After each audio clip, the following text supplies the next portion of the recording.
This is Fulham Broadway Underground station. And this is the closest football club to Fulham Broadway Underground station. However, if you were to get off at Fulham Broadway Underground station to go to watch Fulham Football Club, you wouldn't find signs directing you to Craven Cottage, but instead signs directing you to Stamford Bridge, the home of Chelsea Football Club, who also play in Fulham. This mistake apparently occurs often enough, as Fulham Football Club have a notice about it on their website. If you did want to go to Craven Cottage, you'd be much better off going to Putney Bridge for the short 15-minute walk, or stopping off at Parsons Green and spending a ridiculous amount of money on a pre-match pint at the White Horse. Or you could just walk it. After all, it's just 1.5 miles that separates the two clubs. It's a lovely walk, and you can marvel at all of the beautiful properties that you'll never be able to afford, filling you with existential dread along the way. The proximity between Chelsea and Fulham isn't what interests me though. Yes, the 1.6 miles that separates the two clubs is certainly close, but it's by no means the closest in the country. Liverpool and Everton play less than a mile from each other. Notts County and Nottingham Forest stadiums are less than a few hundred metres away from each other, though you would have to swim the Trent. Dundee and Dundee United are literally just down the road from each other. No, the interesting thing between Chelsea and Fulham isn't their proximity, but rather how they both came to be in the first place. And how, had one man decided differently over 100 years ago, it would be Fulham playing at Stamford Bridge today, and Chelsea may never have been formed. But first, we go back to the 1800s for some context. Fulham were formed in 1879 as the rather catchy Fulham St Andrew's Church Sunday School FC in Barons Court, making Fulham the oldest club in London, an honour that they're proud to boast to this day. FSACSSFC would go on to rename themselves the much easier to print Fulham St Andrews FC, before settling on simply Fulham FC in 1889.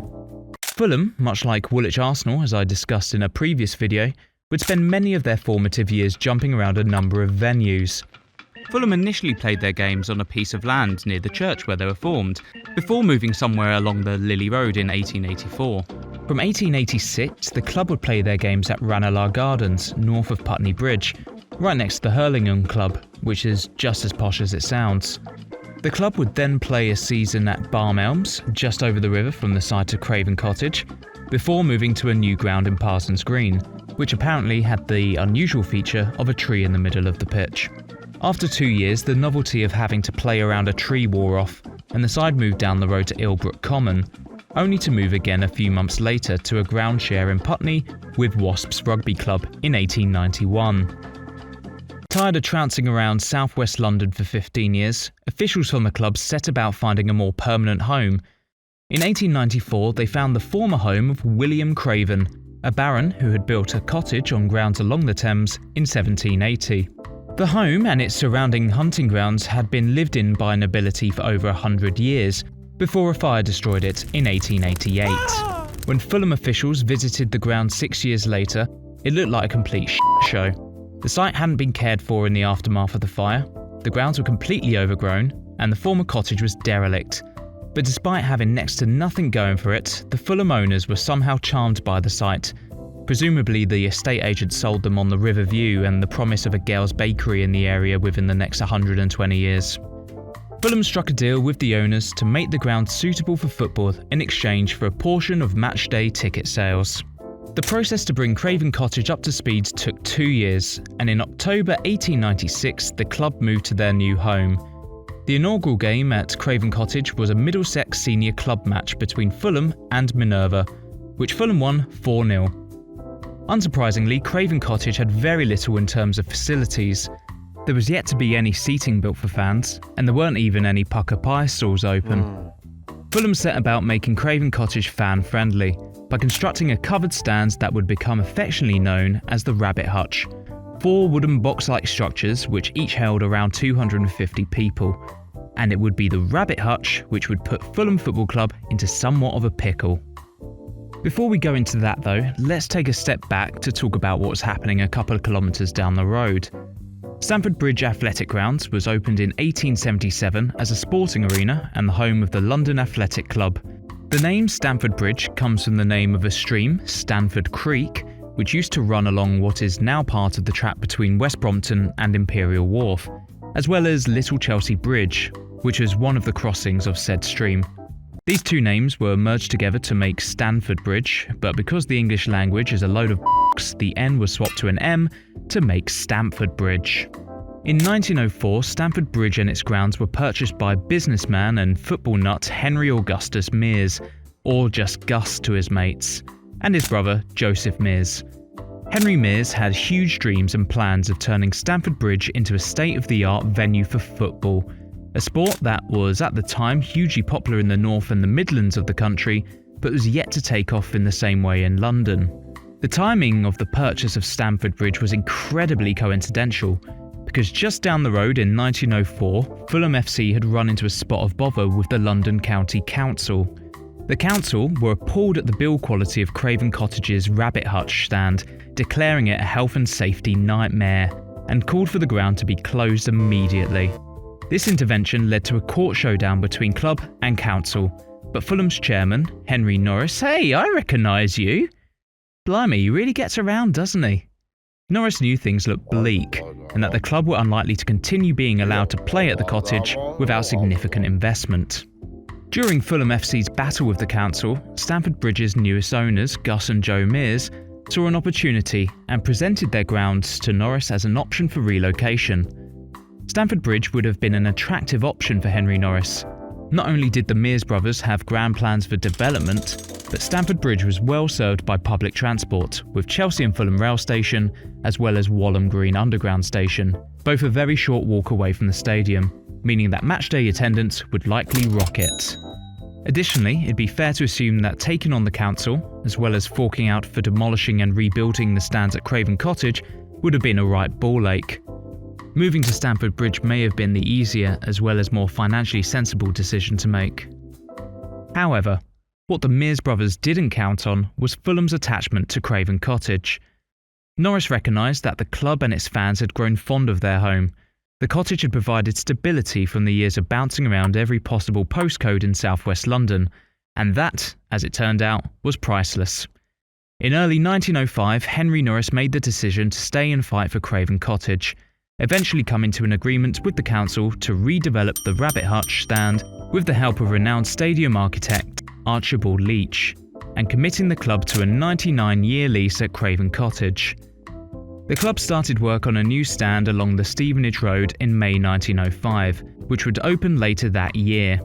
The stand, later renamed the Johnny Haynes Stand, is still used to this day, making it the oldest remaining football stand in the Football League and professional football.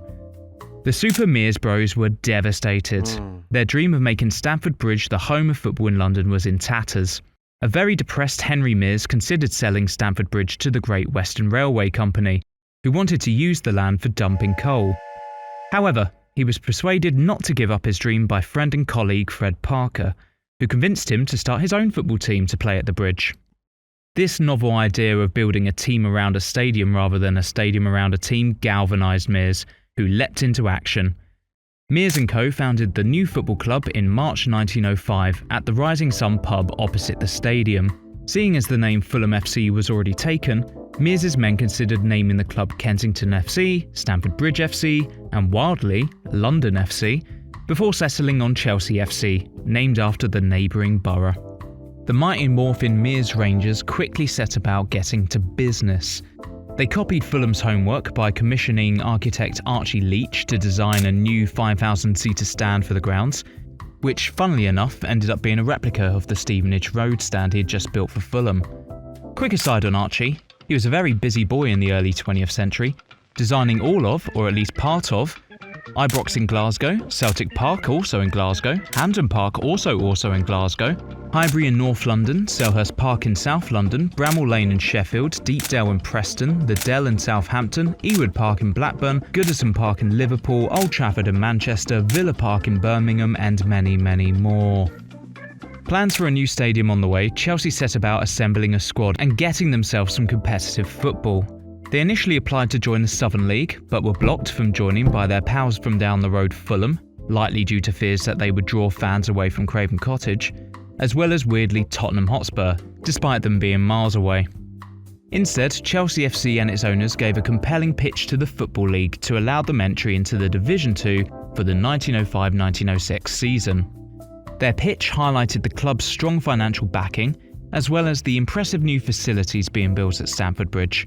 They also emphasised some of the talent that Chelsea had managed to lure to the club, including William Falk, whose nickname, and I'm not taking the piss here, was Fatty.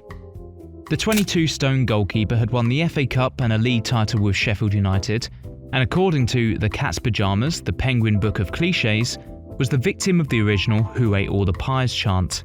If that isn't star power, then I don't know what is.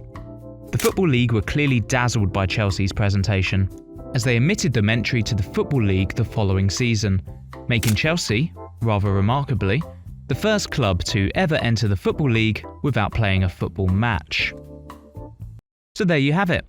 Chelsea would go on to become one of the giants of the English game, winning 6 Division 1/Premier League titles, 8 FA Cups, 5 League Cups, 2 Champions Leagues, 2 Europa Leagues, 2 Cup Winners' Cups, 2 UEFA Super Cups and 1 FIFA Club World Cup. Fulham would go on to win the Intertoto Cup in 2002. But it would have been so much different had it not been for a few key decisions. What would have happened if Norris moved Fulham to Stamford Bridge? What if the Mears brothers gave up and sold Stamford Bridge to the railways? What if Roman Abramovich had an nah. Nope. Not getting into it. Thank you again so much for watching. I'm absolutely blown away that the channel has managed to blow past 10,000 subscribers in such a short amount of time. So I want to say thank you very much to everyone who's liked, shared, subscribed, all of that kind of stuff, because it's really helped this channel grow. And please continue to do so, because it allows me to create more videos like the one you've just watched. So hopefully you've enjoyed it, and hopefully there's more of the same coming soon. Thank you once again.